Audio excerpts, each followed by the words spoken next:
പുരുഷാധിപത്യത്തിന്റെ മാത്രമല്ല പെൺകരുത്തിന്റെ പ്രദർശന വേദി കൂടിയാണ് നെഹ്റു ട്രോഫി വള്ളംകളി.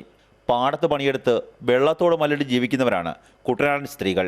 എന്നാൽ പാടത്ത് പണിയെടുക്കുവാനും അടുക്കളയിൽ പാകം ചെയ്യുവാനും മാത്രമല്ല, വള്ളംകളിയിൽ അരയും തലയും മുറുക്കി മത്സരിക്കുവാനും തങ്ങൾക്ക് കഴിയുമെന്ന് കുട്ടനാടൻ സ്ത്രീകൾ നെഹ്റു ട്രോഫിയിൽ തെളിയിക്കുന്നു.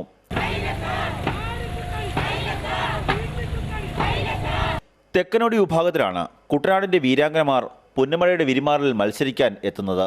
30 മുതൽ 35 വരെ സ്ത്രീകൾ ഒരു വള്ളത്തിലുണ്ടാകും. ഒരു പുരുഷന്റെ വിജയത്തിന് മുന്നിൽ ഒരു സ്ത്രീ ഉണ്ടാകുമെന്നാണല്ലോ പഴമൊഴി. ആ പഴമൊഴി വനിതകളുടെ തുഴച്ചിലേക്ക് എത്തുമ്പോൾ അല്പം മാറും. കാരണം വനിതകൾ വിജയത്തിലേക്ക് തുഴഞ്ഞെടുക്കുമ്പോൾ വള്ളം നിയന്ത്രിക്കുന്നത് പുരുഷന്മാരായ 3 പങ്കായക്കാരാണ്. താളമിടുന്നതും പുരുഷന്മാർ തന്നെ. നല്ല പ്രതീക്ഷയോടുകൂടി മുന്നോട്ട് പോകുന്നു.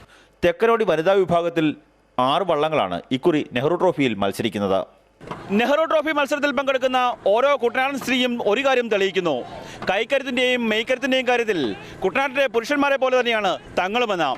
ക്യാമറമാൻ രാഹുൽ കൃഷ്ണയ്ക്കൊപ്പം കണ്ണൻ നായർ, മാതൃഭൂമി ന്യൂസ്, ആലപ്പുഴ.